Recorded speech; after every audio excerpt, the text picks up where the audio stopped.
Rohingya Myanmar کے مغربی ریاست راکھین میں آباد ہند آریائی لوگ ہیں۔ میانمار حکومت کے فراہم کردہ اعداد و شمار کے مطابق ان کی تعداد 11 لاکھ کے لگ بھگ ہے، لیکن انہیں بڑے منظم انداز میں سیاسی نمائندگی کے حق اور دیگر شہری حقوق سے محروم رکھا جا رہا ہے۔ ان کے دیہات پر بدھ متوں کے سیکورٹی فورسز کی سرپرستی میں وقفے سے حملے بھی کیے جاتے ہیں اور ان کے خلاف فوجی کریک ڈاؤن بھی کیا جاتا ہے، جس کی وجہ سے وہ جانیں بچا کر پڑوسی ملک بنگلہ دیش کا رخ کرتے ہیں۔ جبکہ ایک اعداد و شمار کے مطابق میانمار میں روہنگیا مسلمانوں کی آبادی تقریباً 13 لاکھ پر مشتمل ہے۔ ملک کی اکثریتی آبادی بدھ مذہب کی پیروکار ہے اور اسی مذہب کے انتہا پسند ایک عرصے سے مسلمانوں سے انسانیت سوز سلوک کر رہے ہیں۔ میانمار میں زیادہ تر روہنگیا مسلمان ریاست اراکان میں ہی آباد ہیں، لیکن 2012 میں مسلم کش فسادات کے بعد سے ہزاروں کی تعداد میں عارضی کیمپوں میں رہ رہے ہیں۔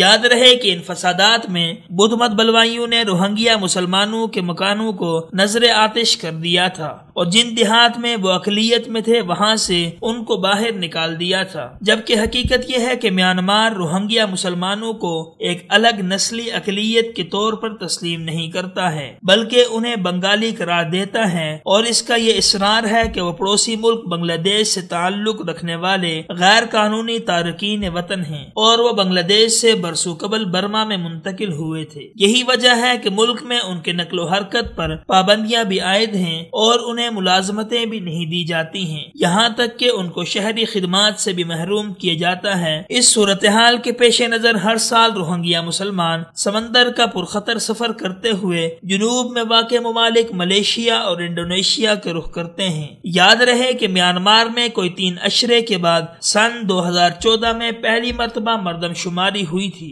لیکن اس میں حکام نے مسلمانوں کو روہنگیا کے طور پر شناخت دینے سے انکار کر دیا تھا، جبکہ روہنگیا مسلمانوں پر ان مظالم کے رد عمل میں نوبل امن انعام یافتہ آنگ سان سوکائی سمیت میانمار کے سیاسی لیڈروں نے انتہائی سردمہری اور بے حسی کا مظاہرہ کیا۔ انہوں نے اپنے ہم مذہبوں کے مظالم کے خلاف نہ کوئی توانا آواز بلند کی تھی اور نہ ہی ان کو غلط کاریوں سے روکا تھا، جبکہ بدھ مت کے پیروکاروں نے اس سے قبل بھی 2012 کے آخر میں اراکان میں مسلمانوں کا قتل عام کیا تھا اور ان کے مکانوں، دکانوں اور دیگر املاک کو نظر آتش کر دیا تھا۔ اس وقت اقوام متحدہ کی ایک رپورٹ میں بتایا گیا تھا کہ اس ریاست میں نسلی اور فرقہ وارانہ بنیاد پر خونریز جھڑپوں کے نتیجے میں 28,000 سے زیادہ افراد بے گھر ہو گئے تھے، ان میں سے 97% سے زیادہ روہنگیا مسلمان تھے۔ اسی طرح جون 2012 میں 75,000 سے زیادہ مسلمانوں کو بے گھر کر کے عارضی کیمپوں میں دھکیل دیا گیا تھا، جبکہ قتل و غارت گری کے تازہ واقعات میں بدھ مت انتہا پسندوں نے روہنگیا مسلمانوں کے 5 مختلف دیہات میں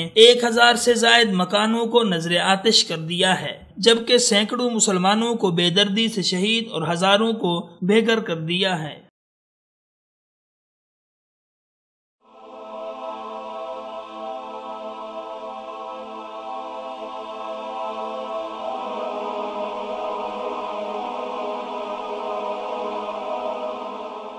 ایمان کی کرن، ہدایت کی شمع، رسالہ